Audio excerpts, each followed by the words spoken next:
Welcome to the Society Pod, a podcast for entrepreneurs, marketers, and leaders. Here's your host, Jessica Yarmy. Hey there, everybody, and welcome to this week's episode of the Society Pod. My guest today is a trailblazer and visionary in the recovery and longevity space. His current project, Humanaut Health, opened a couple months ago in Austin, Texas, and there's additional locations coming soon on the way. Welcome to the show, Jim Donnelly. Thank you very much. Thank you for having me. I'm super excited to be on. How do you introduce yourself at this point? Because you have done so many things and you now are still doing so many things, leading the way with Humanaut Health. How do you introduce yourself in an elevator conversation? No, I just generally say I'm a serial entrepreneur. I like to do the things that I'm interested in. I like to do the things where I think I can make an impact. That has led me to do a variety of things that were kind of timely for that stage of my life. Obviously, now I'm getting to that age where longevity and wellness and health are more and more relevant. I'm not the indestructible 30, 40-year-old that I used to be. I've had some life things like my dad dying. I'm just in a place where I'm just really into what we're doing right now and think we can do it better than others and excited to make a difference.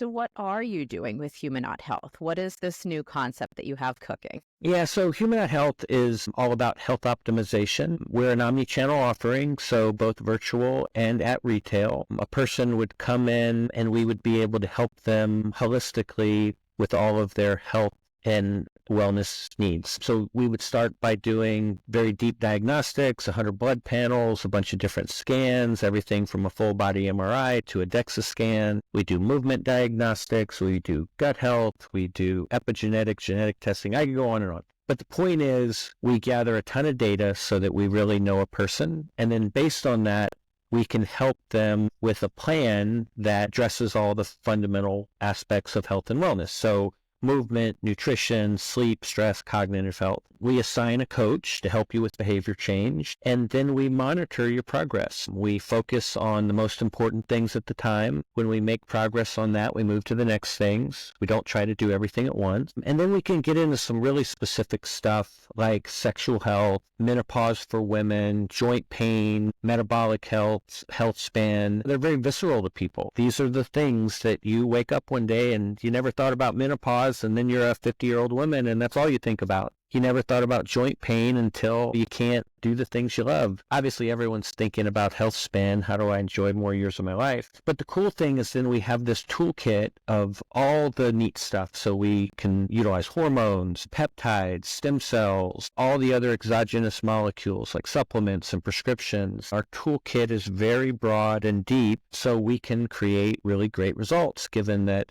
we have so much data on you and we personalize things. It needs to be long because there's so many things in there, from basic assessment things to really, really cutting edge assessment things. It doesn't seem like there's anyone else sitting in this space. What do you see as your competitive set? There's actually, ironically, a lot of competition, but I kind of put it into three buckets. So one, you have your local functional medicine doctor. They're trying to look at all of these different things. They're trying to take a holistic approach. They're trying to bring in the traditional and non-traditional tools. The problem is they're sort of limited by the fact that they don't have a larger ecosystem to pull from. They tend to be one or two doctors in a local practice. They have limited ability to scale, limited technology capability, limited marketing capability. And to be quite frank, they get stale over time because they are so focused on their business. It's very hard for them to stay abreast of all the great things happening. So obviously a Humanaut's very different with a big ecosystem, many doctors, very high level board of advisors, technology, and all the things that helps us provide a better solution. The other competitor is the slices of healthcare, I like to call it. So Aura is helping with sleep, Calm is helping with sort of mental health. I could go on and on. You could list 500 of these companies in just one piece of it. The problem is health is so complicated. When you do it that way, you have too many relationships to really integrate and keep track of. So we think we're better than that. There are a few things out there like maybe Fountain Life, a couple of others like that. that are propagating a little bit around the country. But once again, it's really hard to scale. It's really hard to do this on a national level. And I think we're uniquely positioned to do it quickly and do it better than others. And that's what we're trying to do. I actually think of this a little differently than some people. I'm not a zero-sum game kind of guy. I think a rising tide raises all boats. And this category is still so new. People even question, what do I call it? Well, why don't you call it longevity? Why don't you call it this? Why don't you call it that? And I said, well, I think health optimization is a little broader and it encompasses more. Longevity kind of has a little bit of a narrow sort of feel to it. It also feels a little creepy sometimes when done wrong. Feels like a bunch of rich guys in Silicon Valley chasing immortality, and that's a little less relatable to people. So we certainly have a longevity component to our business, you know, in the form of health span. But $1 million question, what do you call the category and how do you build it? I will say when I first started Humanaut, I did get one common sort of critique. I hire a bunch of Stanford MBAs and Harvard MBAs, and I like to say I hire the ones that have been around for a while, so they're the ones that are a little more seasoned. But the first thing is always, why not focus on one thing or a couple things? My response is always, well, riddle me what you would take out. If we're really helping people with their health, do you take out nutrition? That seems like a pretty big thing to take out. Do you take out movement? Yeah, I get it's hard, but do you take out sleep? What do you take out? Do you remove stem cells? Do you remove hormones? You start pulling these pieces out and you don't get the results that you really want. We have taken on the really hard challenge of bringing it all together. Is health optimization the phrase that you're using to describe it? Is it the goal or is that the mission statement? Or what language do you use to summarize it? The simplest statement of our mission statement is our mission is your health span. We firmly believe that we can add many good years to your health span, which is the lifespan is the number of years you live. Health span's the age you live to where you can still do all the things that you love to do and have a fulfilling life. Our goal when you go a little below that is we think we can add roughly 20 years or more of good health span to a person's life. People always say to me, well, how do you measure that? How do you know? And I said, well, we're working on those sort of things. I always give them this analogy. Did you go to your 25-year reunion? Well, if you did, you remember walking in and seeing two types of people. The types of people that have taken care of themselves and you're like, hey, it's good to see you again. And you're actually like, yeah, we're the same age. And then there's this whole other group of people that you walk in and you go, holy mackerel, how can we be the same age? I don't recognize you. I just don't get it. We're the same age, but we're two entirely different humans in terms of our physical and other capabilities. And that is a function of what have you done for the last 25 years to take care of yourself. So we all intuitively know that these things are possible, but it's not easy. I'm not making a value judgment on anyone there. It's hard, and there's lots of reasons for it. People get busy, and kids, and careers. At the end of the day, when people say, what's our value proposition, in addition to adding these years, we say, we're your co-pilot. Because this is so complicated, you need a co-pilot to navigate all of this. We're your co-pilot with data. We're your co-pilot with coaching. We're your co-pilot with personalized care plans. We're your co-pilot for the moments that you have weakness and other things. We're your co-pilot when you have questions about things that we haven't talked about necessarily. I think that's what people really need to navigate something as difficult as health as you get older. We're sitting really squarely in resolution season. I think the statistics are 50% of people will make a health and fitness and weight related resolution, and then 90% fail by the first week of February. Yeah. So what do you think is wrong with that math, and how is Humanaut kind of positioned to help maybe make some progress on the resolution front? Yeah, I think most resolutions are wishful thinking. A resolution becomes a reality when you invest the time and effort and energy to make it happen, and that includes sort of changing some things about the way you do things, includes getting a support system to help you. I talk about community as a big part of Humanaut all the time, and people are like, oh, okay, you're going to have a bunch of people that can interact with each other. So yeah, that's the macro community that I like. Humanauts are a certain type of person. It's an ethos. It's a movement. It's like everyone should want to be a Humanaut. It's a way of living. But that's not what I'm talking about. I'm actually talking about this notion of micro-community. The way that you sort of live is a byproduct of the 5 people that are closest to you, is what the studies say. You're the average of the 5 people you spend the most time with. So we are working on some community technology that allows your micro-community to be a part of your resolutions, to be a part of your health. so that they can be a productive, positive part of helping you change your behavior. If you don't put things like that in place, if you don't have some coaching, if you don't have sort of tools to help you stay on track, then you're generally going to fail. I think a lot of times people fail because they just give up super quickly. One bad day leads to 2, leads to 3, leads to 4, and then you're done. One bad day is fine. 2 bad days is fine. It's just, how do you sort of tell people that you don't have to be perfect? No one's judging you. Coaches aren't here to beat you up. They're here to help you. They're here to understand. There's lots of things like that if you appreciate the right way to do it, I think you can help people with a resolution. I tell people all the time, I've lost more weight than anybody you know.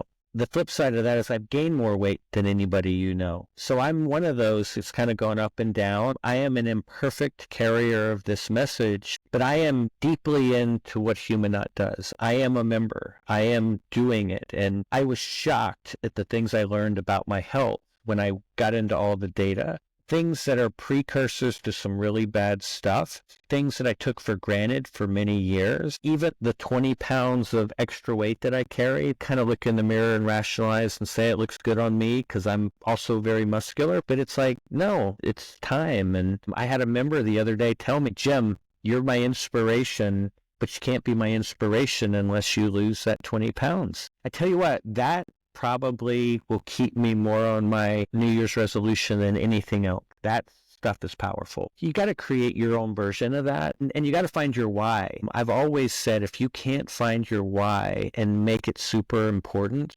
then it's not going to work. In my case, I tell people all the time, listen, I have a perfect life, pretty much. I'm married to the woman of my dreams. I've got these amazing kids that are just absolute delights. I've got friends that I love spending time with. I love my mom, my sister.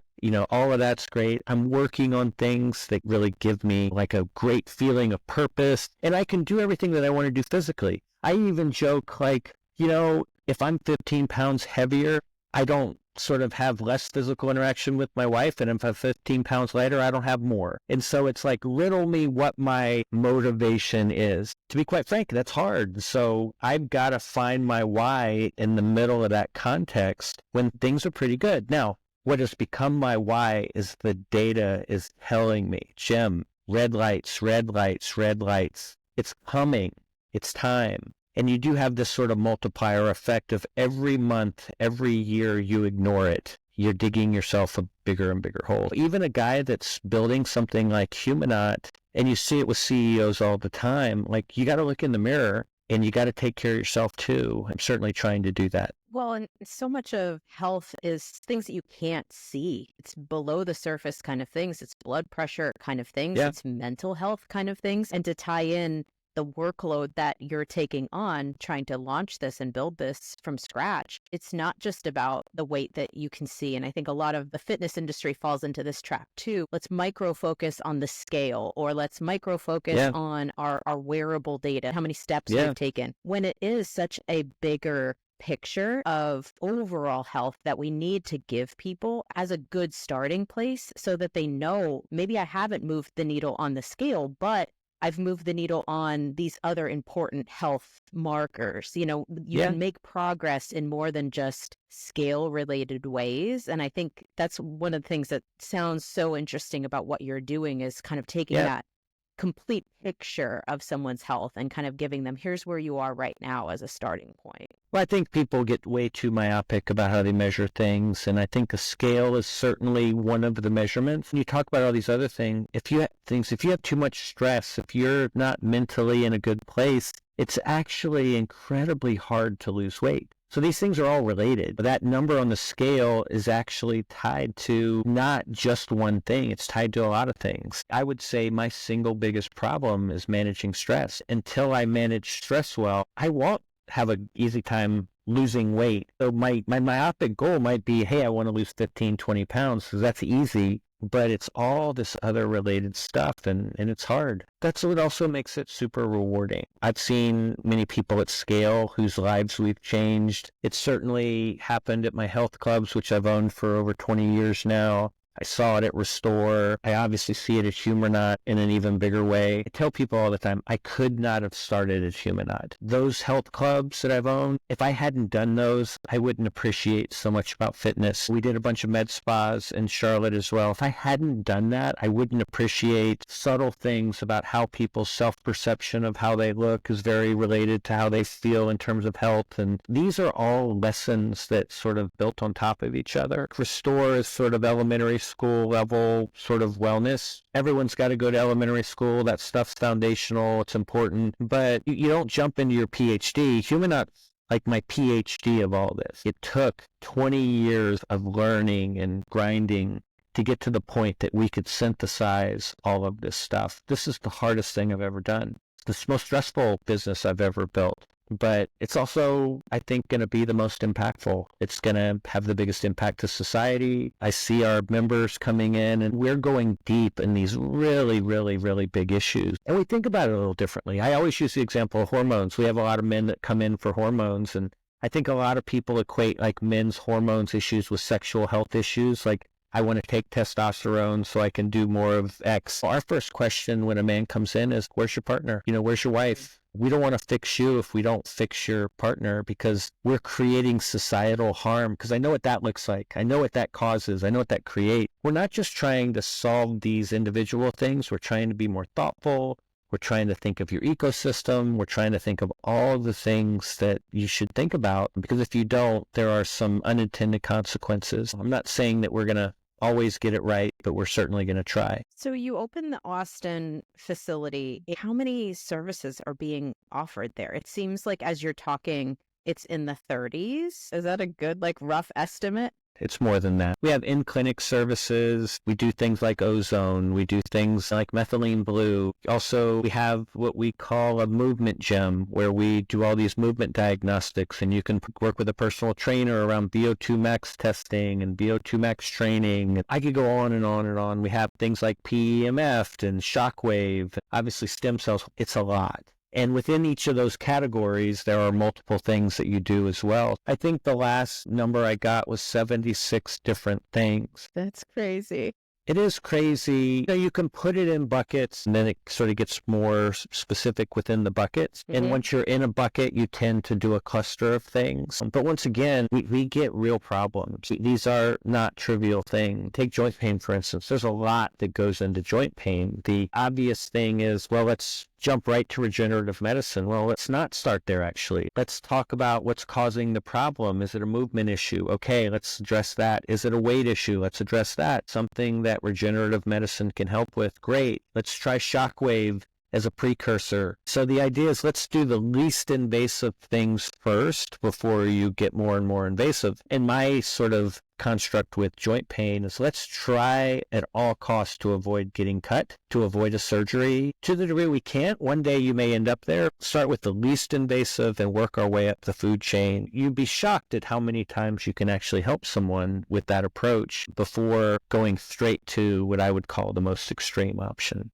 But it takes a lot of stuff. Going under the knife, it should never be the number one step you take to solve a problem. We're very complimentary and friendly with traditional medicine. We do not wake up and bang our fists on the table and say traditional medicine's bad, we're good. We are, in part, traditional medicine. So there is a time and place for everything. There's a time and a place for some pharmaceuticals. There's a time and a place for surgeries. There's a time and a place, but we also think that there are a lot of things that you can do first. This notion of food is medicine and movement is medicine and sleep is medicine and all these other things. I totally agree with what you're saying and how you're plugging in as a go-between, almost between a traditional medical practice and a fitness facility, maybe. How are you defining your core customer, or who are you targeting as you're putting marketing messages into Austin and beyond? The age group of our customers tend to be 40 to 70, 75. And there's a reason for that, because that's when lots of these specific things start to happen. But we certainly have younger customers and older customers. Think of this as sort of a few different groups of people. So one is a group of optimizers. They're trying to optimize their health. They're trying to be proactive about it. They're trying to get ahead of things. So that can start a lot younger than 40, certainly goes a lot later than 75. Then you have folks who have a very specific issue, and it's a big issue. I've mentioned a few of those examples, whether it be joint pain or menopause or sexual health issues. These are big, big things. These are existential problems. If you don't fix those problems, it completely changes how you live and the trajectory of your life and how you feel about things and your joy. So we get that bucket where something very dramatic is starting to happen or has happened. Then we get what is most normal, which is a combination of the two, where there are these things, and there's also this notion of wanting to optimize, and if you can marry the two, I think that's the biggest group of customers. They've definitely bought into a preventative, proactive approach is better. So if I can get ahead of these things, let's do it. I might already have some of these things, so I've got specific things I want to address. Let's get them done. I definitely think there's a mindset. I could have called this a lot of things. Humanaut was the name for a reason. We say an astronaut explores space, a humanaut explores health optimization. So it is a certain type of mindset. I want to be better. I want to be my best. I want to be proactive. I want to know what's the latest and greatest and the best solutions out there. You're intellectually curious. You have this higher level joy for life and this desire to be in it and be with the people that you love. I could go on and on describing what a humanaut is. We think that it should be obvious that everyone should want to be a humanaut. It's just such a more joyful way to think about life. I like the astronaut comparison. That's very interesting. I think it brings it home to people who are like exploring their potential. You started in Austin. You have Dallas opening soon. Are there any other growth projections or locations you want to throw out there? In 2025, we'll certainly open in Dallas and South Florida. Palm Beach is already under development. And we've got probably 5 or 6 other locations around the country that we're not ready to announce yet. Order of magnitude, we'll open 7 or 8 locations in 2025 is the goal. And then after that, starting in 2026, our goal is to open 30 a year until we get to 125 and have the entire country canvassed. Scale matters. Being all over the country matters if you're going to provide this to people that are mobile and move around and travel around. Scale brings all kinds of things. You can democratize things more. You can make it more affordable and accessible to a wider range of people. And we do have affluent customers, but we also have customers that probably wouldn't fit into that bucket. In some ways, that's more rewarding to me than anything. I want a school teacher to be able to afford Humanaut. I want a fireman who, oh, by the way, he probably more than anyone else needs something like this. He's on his feet. He's very physical. My goal is to make this as accessible and affordable to as many people as possible, and to make quote-unquote longevity accessible to the normal person, not just the rich guy in Silicon Valley. And are you going to get to that via franchise growth, or are you going to get to that via company store growth? We'll do franchising. I'm a big believer in franchising. Number one, you have a partner on the ground that wakes up every day thinking about the business. Number two, I think we're really good at franchising. Not just me, but many of the people on my team have extensive experience in this space. And we've built our whole organization to scale, and I think that's unique to Humanaut. Number three, there are some great folks out there that have the operational capability and capital capability to go fast. I think speed and scaling is important in this space for a variety of reasons. But having said that, we are very, very picky. This is not, if you have a check, you can write for a franchise fee, you can be a franchisee in Humanaut. We will say no more than we say yes. I always say I don't want more franchisees than can fit in my house for a Christmas party. If I have more franchisees that I can't have the Christmas party at my house, I've got too many franchisees. I just think this is the kind of business that you want multi-unit owners. You want them to own 4 or 5. And if it's 125 locations, you can do the math. I don't have a particularly big house. I love my house. It's plenty big for my family. I don't have some big McMansion or anything. If we start to have more than 25 franchisees,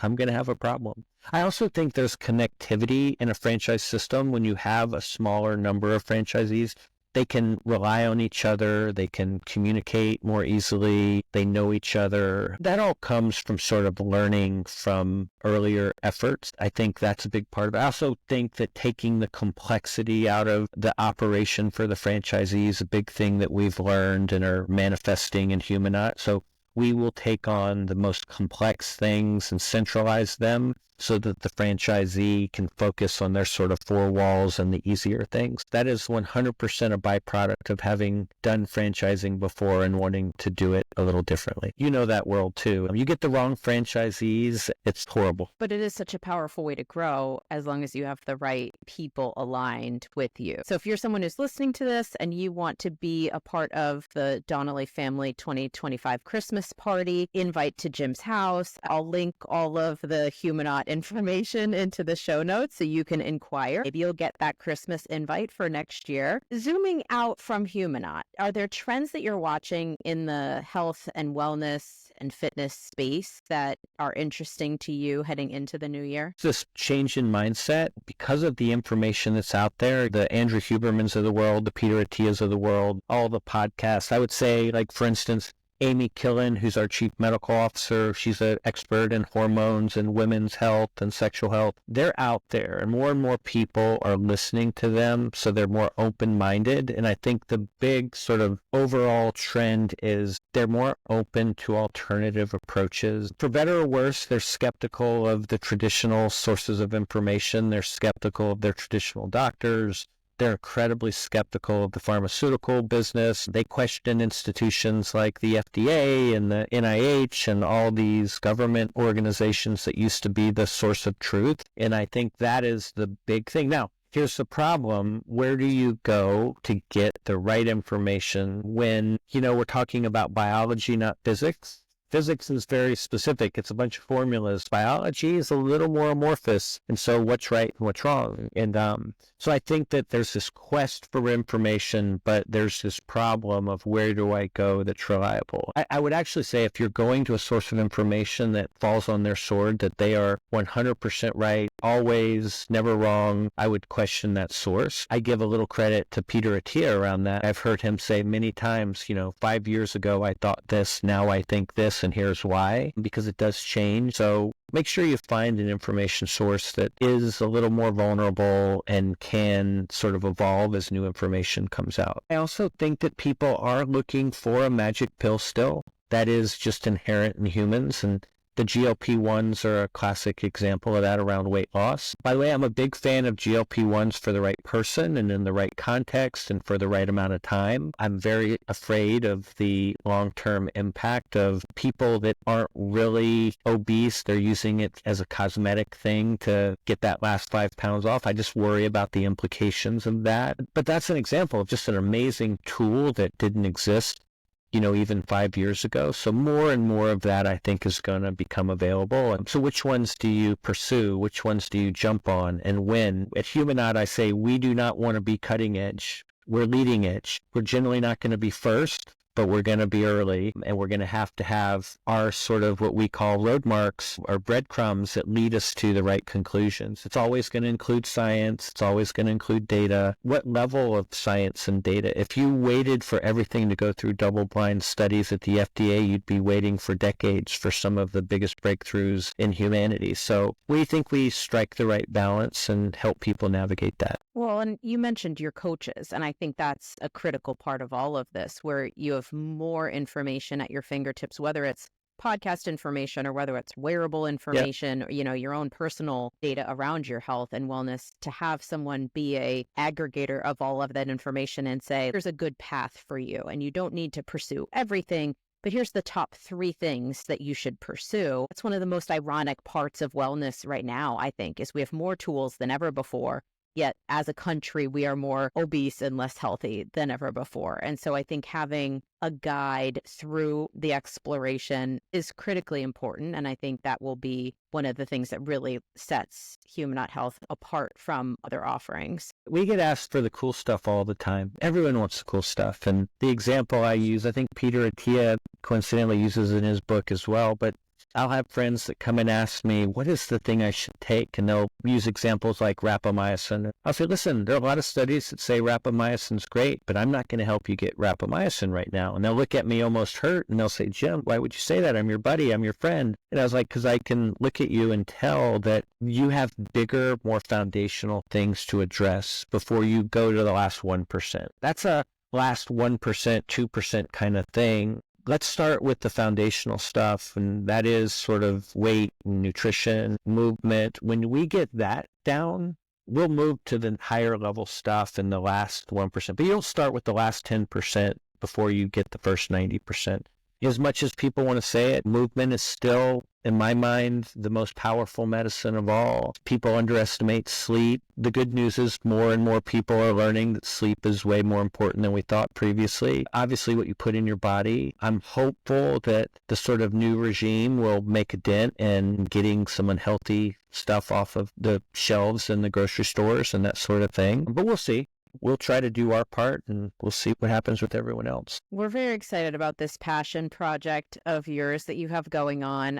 A few questions more just about you in general. If you weren't working in this recovery longevity space, what would you be doing? It'd be something that was important to me or my family or my kids. My dream is that after Humanaut, I'd love to do something with my kids. Both of them are really big entrepreneurs. 15-year-old daughter's had a business since she was 11. My son's now in his second business. And I in no way, shape, or form want them to work for me. And likewise, I don't want to work for them, but I'd love to sort of help them stand up some things that are important to their stage of life and just kind of see that passion and help them harness it. I'll be the first to admit, when people ask me, are you excited about Humanaut like your other businesses? Like, yeah, of course. This is unambiguously a passion project, and in it to win it, dedicated. Was the opening of the first Humanaut as special as the opening of my very first retail thing 30 years ago? I'd be lying if I said it was the same feeling, but it's still super special. I'd like to sort of do some stuff with other people where I'm not the CEO and I'm not the leader. I'm just helping them more. When I see my kids and they come and they have this idea, it is so like pure and innocent. I just love it. And I think it's real easy to get a little jaded as you get older. I need some of that to kind of continually remind me that, hey man, don't take this for granted.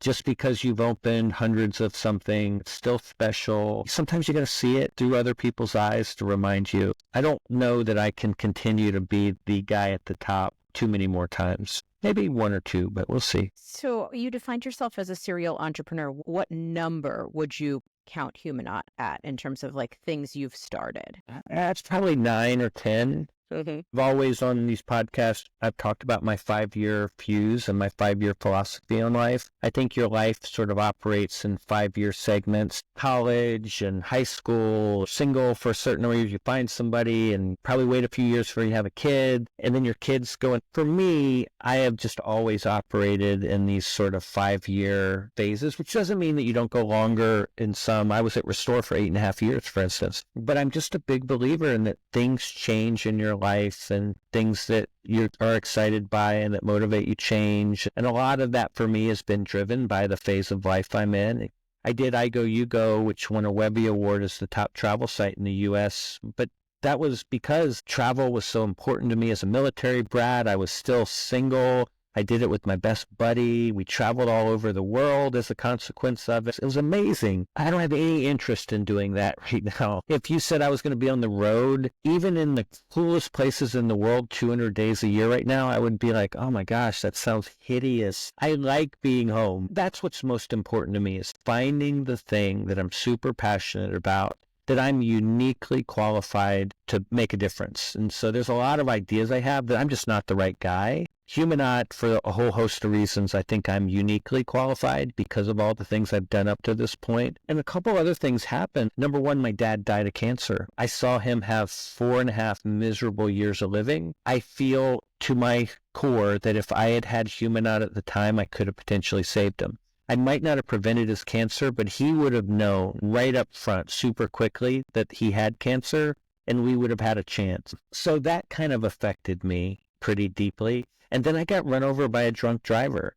A drunk driver ran a red light going 65. I was on a highway going 65. We head-on collision, and it almost killed me. I was destroyed. Part of the genesis of Humanaut was my search out in the world for the things that could bring me back. Stem cells was transformational for me. So I come by this stuff honestly. If I had not had those two experiences, I'm not sure I'd be doing Humanaut right now. And then I look across the table at my beautiful kids and I'm like, man, it's never too early to start. It's never too late to start. So for them, I'm thinking the sooner the better. For my wife and my mom, I'm thinking it's never too late to start. That's the kind of construct for what motivates me. That's a pretty important and big why, for sure. I feel like things you learn in health are kind of like a gift that keep on giving, and things you learn in entrepreneurship is a gift that keeps on giving, especially if you take the lessons and you open 9 other businesses. Are there lessons you've learned along the way in entrepreneurship that you think have stayed with you and helped you as you've opened these 9 different things? Number one, you got to be really self-aware. If you're not self-aware, it's hard to be an entrepreneur. And in that context, I'm pretty self-aware and that I know what I'm good at and bad at, and I'm also relatively egoless, and so I don't have a hard time building a team and bringing in really smart, great people around me that do certain things better than me. I think that's a unique characteristic of typically of a good entrepreneur. You gotta be able to bring people in that can do certain things better. I also try to be really joyful about things. This has got to be fun. If it's not fun, it's really hard to do it well and stick with it, because every new business has ups and downs and hard times. And so if you're not having some fun along the way, it's going to be really hard to have the resilience that you need to kind of break through those periods. I also am a big believer of surround myself with good humans that are mission driven. I just have zero tolerance for folks that aren't doing things for the right reasons and aren't really into the mission and living it and have their own why around it. I'm just a big believer of doing big things, able to bring in great people that are mission driven. I would have a hard time doing like a manufacturing line that had the same widget again and again. It just wouldn't be interesting to me. And I would have a hard time attracting mission driven people. And I'm not good at a lot of things. I really am not. But I am good at a few. But I would say if you look at the breadth of my team, it's a pretty capable group of people. I'm very proud of them. I'm very proud of them on a personal level. I sort of look at them as great examples of how to live your life. If you can kind of talk about your team and the thing you're working on in those kind of terms, you'll generally have enough sort of resilience and perseverance to get through what you need to get through if it's a decent idea. And that's the way I approach it. I've had failures. I've certainly had one business that I did a while ago. I thought it was my most beautiful thing I'd ever done, and it failed miserably.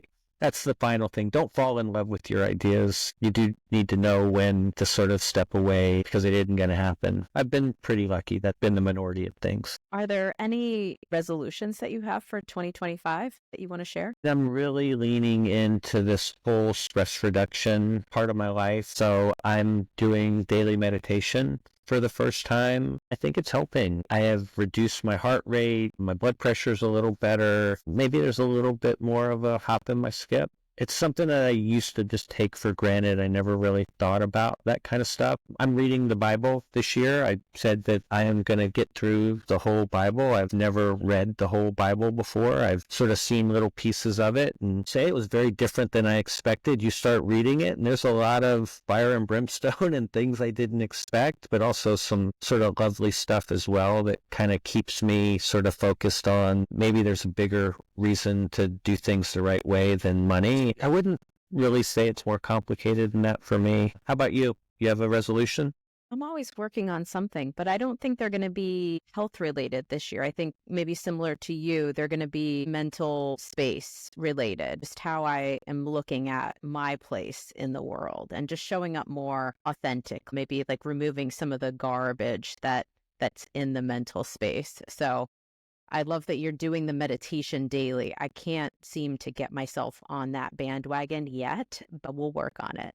I'm not good at it. I'm still not good at it. It's a struggle. And my mind does wander, but I have consciously decided to do it. And I think that's the first step. And as long as it's making a difference, I'll keep doing it. We are all cheering for you. Thank you for everything that you're doing to push these topics forward and these modalities forward and these services forward and trying to bring them to the general public. I think it's so important. And you are truly a trailblazer in the space. So Thank you so much for sharing everything that you did with us today on the Society Pod. Well, thank you very much for having me. There's nothing I love more than evangelizing these types of things. And if you're in Austin, I will be very offended if you don't stop into Humanaut and try some things. Absolutely. We'll be there soon.